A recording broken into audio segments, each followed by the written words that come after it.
I don't know if Kemmerer would have survived if we lost the power plant and the coal mine both. It may have just turned into a ghost town.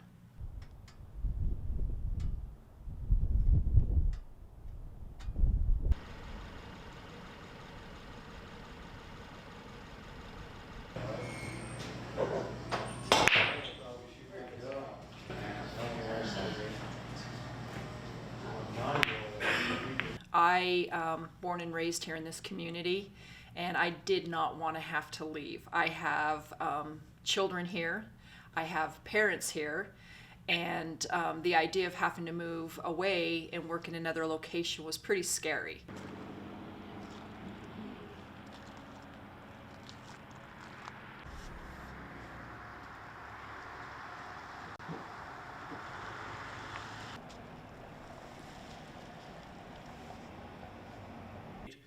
When they were out here for public meetings, they talked about a 2-year training program for people that will be working in the nuclear, so the timing works out really well. So most of those details have not been ironed out yet, but pretty much most of the people out here that are going to want to be part of that facility should have the opportunity.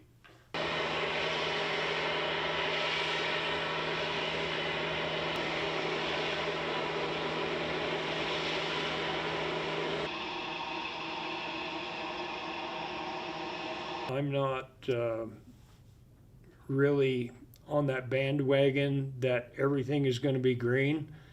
I mean, with the snowstorm we had, you have people stuck out there in those electric cars, they're in trouble. And,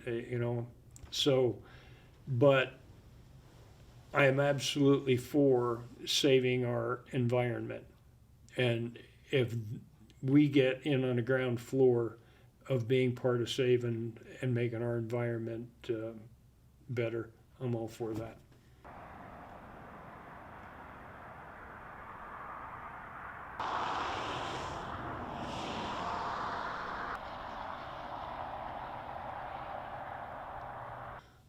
With what's happening here with the nature and power plant, that's the survival of our community.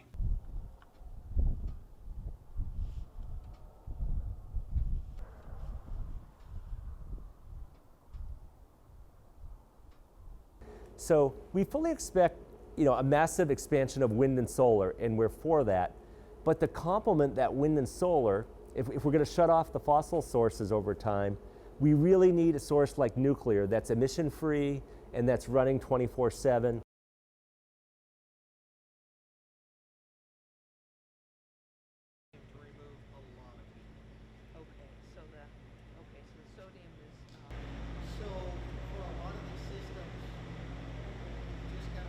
We're a nuclear innovation company that was started by Bill Gates and others 14 years ago. And the whole premise was that nuclear science has really been underutilized to solve today's problems, world problems in energy needs, climate management, and even medicine.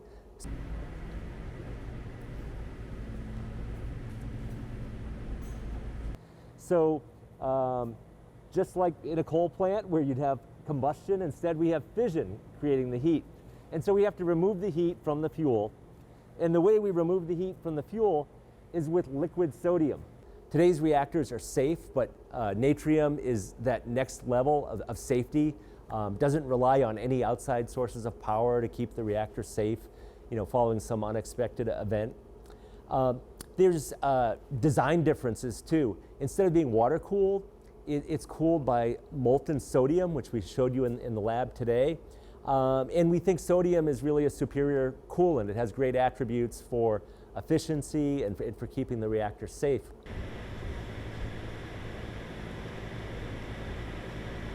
Sodium fast reactor. So why is it better to have... And we can heat the sodium up in here. We can actually see what that process would look like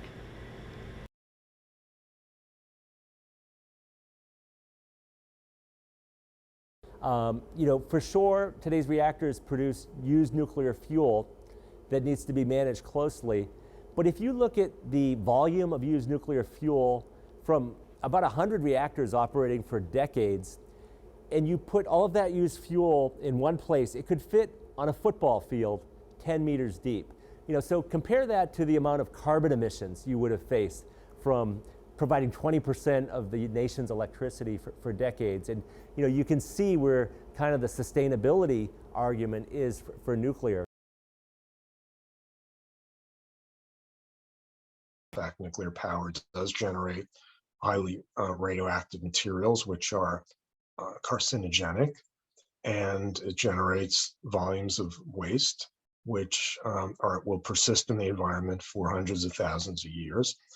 And so it's hard to brand nuclear power as clean unless you're just talking about that one emission of carbon dioxide. So I think that's a misleading label for nuclear power.